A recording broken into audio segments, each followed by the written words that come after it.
Hello बच्चों, आज microorganisms friends and for class 8 का जो चैप्टर है उसके ऊपर आज हम एमसीक्यूज करने जा रहे हैं। और आज का टॉपिक है फर्मेंटेशन, जिसमें हम ब्रेड्स कैसे बनती हैं, अल्कोहल कैसे बनता है और कर्ड कैसे बनता है, ये पढ़ेंगे। बहुत इंपॉर्टेंट है कि क्लास 8 में हम एमसीक्यूज को सॉल्व करने का एक्यूमेंट बना लें, जो हमें बड़ी क्लासों में हेल्प करेगा। Question 1, who is credited with discovering the biological basis of fermentation? Alexander Fleming, Louis Pasteur, E Buchner, Robert Koch. तो बच्चों इसका आंसर है लुईस पास्चर। लुईस पास्चर ने डिस्कवर किया कि जो फर्मेंटेशन एक बायोलॉजिकल प्रोसेस है जिसमें माइक्रो ऑर्गेनिजम्स जैसे कि बैक्टीरिया और यीस्ट इन्वॉल्व होते हैं। Question 2, what did Lewis pasture discover about fermentation? It is caused by enzymes. It is a chemical process without microorganisms. It is a biological process involving microorganisms. It occurs in the presence of oxygen. देखो, Lewis Pasteur ने fermentation में ये discover किया कि ये एक biological process है जिसके अंदर माइक्रो ऑर्गेनिजम्स जैसे कि यीस्ट और बैक्टीरिया इन्वॉल्व होते हैं। Question 3, which of the following best describes fermentation? Option A को देखते हैं। क्या ये एक ऐसा प्रोसेस है जिसमें फैट्स ब्रेक डाउन हो जाती हैं सिंपलर सब्सटेंसेस में? नहीं, बिल्कुल नहीं। फर्मेंटेशन में कार्बोहाइड्रेट्स का ब्रेक डाउन होता है सिंपल सब्सटेंसेस में, फैट्स का ब्रेक डाउन नहीं होता। तो ऑप्शन ए तो हमारा गलत हो गया। ऑप्शन सी पे आते हैं। क्या ये केमिकल रिएक्शन है जिसमें प्रोटीन्स ब्रेक डाउन हो जाती हैं in the presence of oxygen? बिल्कुल गलत। फर्मेंटेशन में कार्बोहाइड्रेट्स का ब्रेक डाउन होता है, ना कि फैट्स का और ना ही प्रोटीन्स का। तो बच्चों इसका आंसर क्या हुआ? इसका आंसर हुआ कि फर्मेंटेशन एक मेटाबॉलिक प्रोसेस है जिसमें कार्बोहाइड्रेट्स हमारे ब्रेकडाउन होते हैं और अल्कोहल बनता है। साथ में कभी कभी गैसेस जैसे कि कार्बन डाइऑक्साइड बनती हैं, कभी कभी एसिड जैसे कि लैक्टिक एसिड बनता है, और साथ में energy in the form of ATP release होती है। ये एनर्जी जो है वो बैक्टीरिया और यीस्ट अपने ग्रोथ के लिए यूज कर लेता है। Question 4, What role do microorganisms play in the process of fermentation? तो ये तो रिपीट क्वेश्चन है, इसका आंसर भी बी है। माइक्रो ऑर्गेनिजम्स जो होते हैं वो कार्बोहाइड्रेट्स को अल्कोहल, एसिड्स, गैसेस में कन्वर्ट करते हैं और साथ में एनर्जी में कन्वर्ट करते हैं। आंसर है इसका B. Question 5, Which of the following conditions is necessary for fermentation to occur? Presence of oxygen, high temperatures above 100, absence of oxygen, exposure to UV light। बच्चों इसका आंसर है एब्सेंस ऑफ ऑक्सीजन। जो fermentation है वो एक anaerobic process है जिसके लिए ऑक्सीजन एब्सेंट होनी चाहिए। Okay. Question 6, which of the following distinguishes fermentation from aerobic respiration? पहला ऑप्शन देखते हैं। Fermentation produces more ATP than aerobic respiration. तो ये हमारा गलत है। फर्मेंटेशन में जो हमारा ग्लूकोज है वो पूरी तरह से तो ऑक्सीडाइज नहीं होता, ब्रेकडाउन नहीं होता, तो इसलिए फर्मेंटेशन में मोर एटीपी नहीं कम एटीपी बनते हैं, तो कम एटीपी बनते हैं। तो फर्स्ट ऑप्शन हमारा गलत है। बी ऑप्शन है fermentation requires oxygen while aerobic respiration does not. तो ये भी हमारा ऑप्शन गलत है। फर्मेंटेशन एक एनारोबिक प्रोसेस है जबकि एरोबिक रेस्पिरेशन में ऑक्सीजन चाहिए। Option C, fermentation produces energy without the need of oxygen. ये ऑप्शन हमारा ठीक है। ऑप्शन डी को भी देख लेते हैं। फर्मेंटेशन रिक्वायर्स या results in complete oxidation of glucose. Complete oxidation fermentation में नहीं होती, तो इसका आंसर है ऑप्शन सी। तो बच्चों अब हमारा फर्मेंटेशन और एरोबिक रेस्पिरेशन में डिफरेंसेस को समझते हैं। फर्मेंटेशन एक एनारोबिक प्रोसेस है जिसमें ऑक्सीजन नहीं चाहिए होती, जबकि एरोबिक रेस्पिरेशन एक एरोबिक प्रोसेस है जिसमें ऑक्सीजन चाहिए होती है। फर्मेंटेशन में कार्बोहाइड्रेट्स जैसे glucose, alcohol and carbon dioxide और कभी-कभी लैक्टिक एसिड में कन्वर्ट हो जाते हैं। एरोबिक रेस्पिरेशन में कार्बोहाइड्रेट्स जैसे कि ग्लूकोज फाइनली कार्बन डाइऑक्साइड और वाटर में कन्वर्ट होते हैं। इंपॉर्टेंट चीज ये है कि एरोबिक रेस्पिरेशन में वाटर रिलीज होता है, जबकि फर्मेंटेशन में वाटर नहीं बनता। तो अगर आपका क्वेश्चन आता है कि फर्मेंटेशन में कौन सा एंड प्रोडक्ट नहीं है, alcohol, lactic acid, carbon dioxide और ऑप्शन डी हो वाटर, तो फर्मेंटेशन में वाटर का रिलीज नहीं होगा, वाटर आंसर होगा। थर्ड डिफरेंस है कि फर्मेंटेशन एक लेस एफिशिएंट प्रोसेस है जिसमें कम एनर्जी रिलीज होती है। इस प्रोसेस में सिर्फ 2 एटीपी मॉलिक्यूल्स रिलीज होते हैं। एरोबिक रेस्पिरेशन में कंप्लीट ऑक्सीडेशन होती है ग्लूकोज की, जिसके कारण इसकी एफिशिएंसी ज्यादा होती है और इसमें ज्यादा एनर्जी रिलीज होती है। 36 to 38 एटीपी मॉलिक्यूल्स रिलीज होते हैं। फर्मेंटेशन बैक्टीरिया, यीस्ट तो करते ही करते हैं। इसके अलावा फर्मेंटेशन, कौन सी फर्मेंटेशन? लैक्टिक एसिड फर्मेंटेशन हमारे स्केलेटल मसल सेल्स में भी होती है। एरोबिक रेस्पिरेशन प्लांट्स, एनिमल्स और दूसरे एरोबिक ऑर्गेनिजम्स करते हैं। Question 7, which microorganism is commonly used in both alcohol and baking industries? तो बच्चों, ऐसा कौन सा माइक्रो ऑर्गेनिज्म है जिसको हम अल्कोहल इंडस्ट्री में भी यूज करते हैं और बेकिंग इंडस्ट्री में भी यूज करते हैं? तो इसका आंसर है सैक्रोमाइसिस सेरेवियेसी। सैक्रोमाइसिस सेरेवियेसी यीस्ट है और ये अल्कोहल बनाने में और बेकिंग इंडस्ट्रीज में दोनों में यूज होती है। Question 8, which microorganism is commonly used to make curd? Curd बनाने में कौन से माइक्रो ऑर्गेनिजम्स यूज होते हैं? बच्चों, इसका आंसर है ई।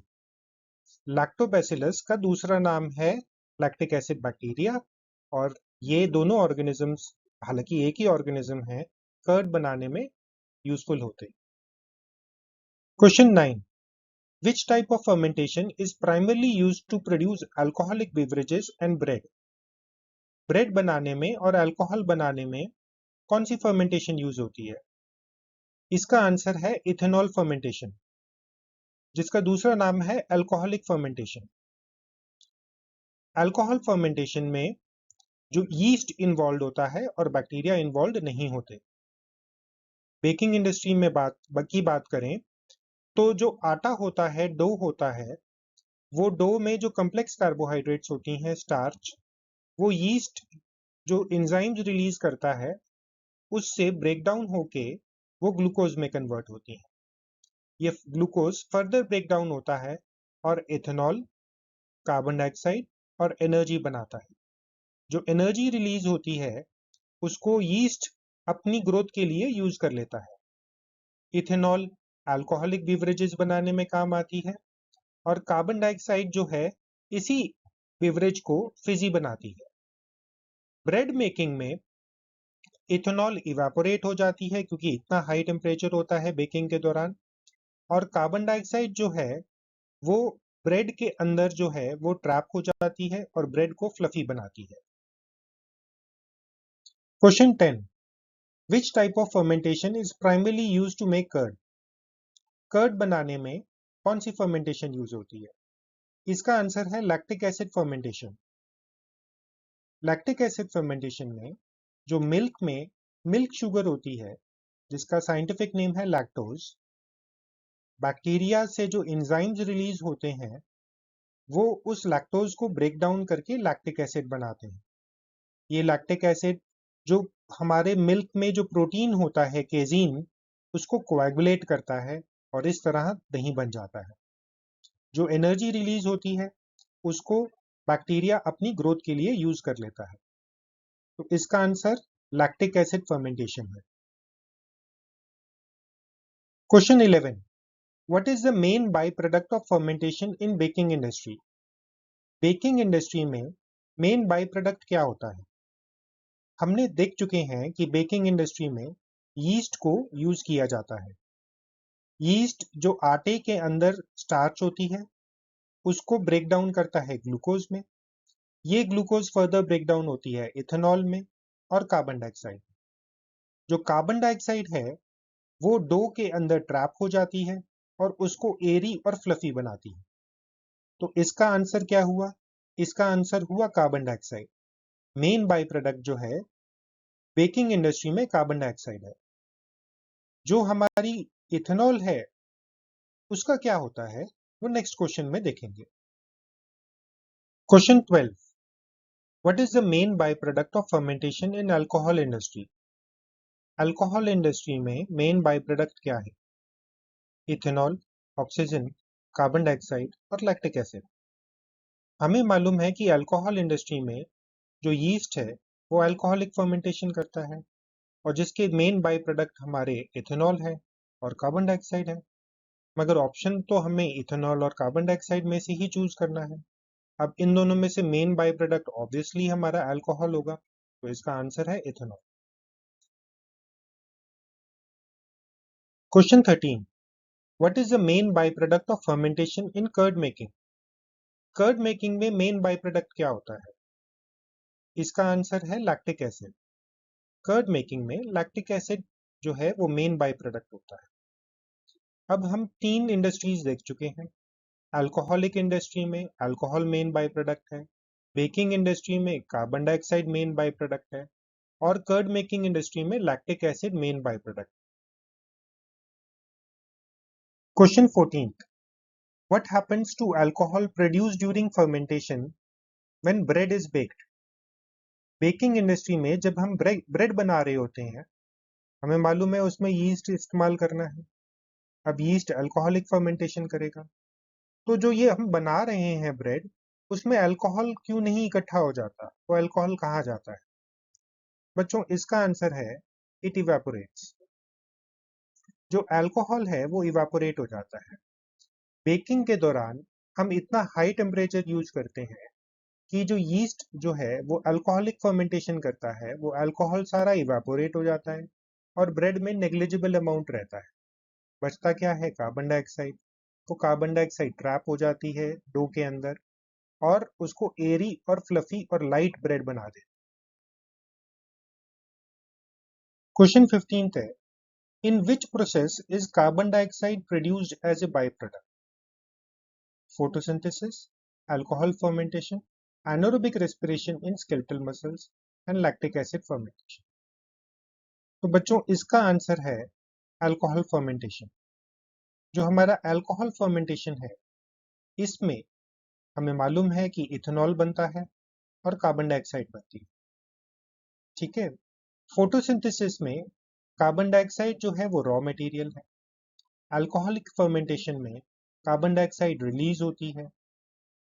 एनारोबिक रेस्पिरेशन जो कि हमारे स्केलेटल मसल्स में होती है, एनारोबिक कंडीशंस में जब ऑक्सीजन सप्लाई कम होती है वहां पर लैक्टिक एसिड बनता है।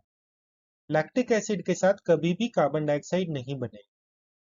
लैक्टिक एसिड फर्मेंटेशन जो दही बनाने में काम आता है उसमें भी कार्बन डाइऑक्साइड नहीं बनता। अगर ऐसा होता तो हमारा जो दही होता वो फिजी होता, उसमें आप बबल्स देख सकते हो, ऐसा कभी भी नहीं होता। तो इसका आंसर है alcohol fermentation. Question 16, what makes the dough rise during baking? Option A, जो कार्बन डाइऑक्साइड गैस प्रोड्यूस होती है फर्मेंटेशन में वो जो डो में जो इलास्टिक ग्लूटेन नेटवर्क है वहां पर ट्रैप हो जाती है जिसके कारण डो राइज करता है। Option B, yeast fermentation. Option C, oxygen gets trapped in the gluten network. तो इसका क्या आंसर है? हमें मालूम है कि कार्बन डाइऑक्साइड तो डेफिनेटली ट्रैप होती है, तो हमारा ए तो आंसर है ही, मगर इसके साथ यीस्ट फर्मेंटेशन भी तो हो रही है, तो इसका आंसर है डी। दोनों ही हमारे आंसर जो है वो करेक्ट है। कार्बन डाइऑक्साइड गैस तो ट्रैप हो ही रही है और यीस्ट फर्मेंटेशन भी हम बोल सकते हैं क्योंकि अल्टीमेटली कार्बन डाइऑक्साइड तो इसके कारण हो रही है, तो दोनों ही हमारे आंसर्स ठीक है। ऑप्शन है डी।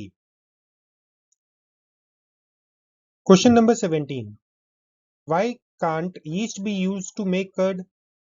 कर्ड बनाने में यीस्ट क्यों नहीं यूज कर सकते? हमें मालूम है कि हम लैक्टोबैसिलस या लैक्टिक एसिड बैक्टीरिया यूज करते हैं कर्ड बनाने में, यीस्ट क्यों नहीं यूज कर सकते? तो बच्चों इसका आंसर है कि यीस्ट जो है वो अल्कोहलिक फर्मेंटेशन करता है, जिसमें अगर हम मिल्क में यीस्ट डाल देंगे तो अल्कोहल बनेगा, लैक्टिक एसिड नहीं बनेगा। अब लैक्टिक एसिड नहीं बनेगा तो कर्ड भी नहीं बन पाएगा। तो आंसर इसका हमारा B. Question number 18, what would happen if yeast was used to ferment milk? अगर मिल्क को फर्मेंट करने में हम यीस्ट यूज करते तो क्या होता? तो इसका आंसर है कि milk would ferment into alcohol. इसका मतलब है मिल्क जो है वो फर्मेंट हो जाता और अल्कोहल में कन्वर्ट हो जाता, वो तो हम कभी भी नहीं चाहते। Question 19, how is the naming of fermentation process done? Fermentation हम देख चुके हैं, लैक्टिक एसिड फर्मेंटेशन होती है, अल्कोहलिक फर्मेंटेशन होती है, तो इसका नाम कैसे पड़ता है? तो इसका आंसर क्या है? लैक्टिक एसिड फर्मेंटेशन वो फर्मेंटेशन है जिसका एंड प्रोडक्ट लैक्टिक एसिड है, यानी कि लैक्टिक एसिड फर्मेंटेशन में लैक्टिक एसिड बनता है, अल्कोहल फर्मेंटेशन में अल्कोहल बनता है, एसिटिक एसिड फर्मेंटेशन में एसिटिक एसिड बनता है। तो इसका मतलब ये हुआ, the names are derived from the main by products produced during fermentation. तो बच्चों मैं आशा करता हूं आपको आज की क्लास पसंद आई होगी। Thank you. Please like, share and subscribe.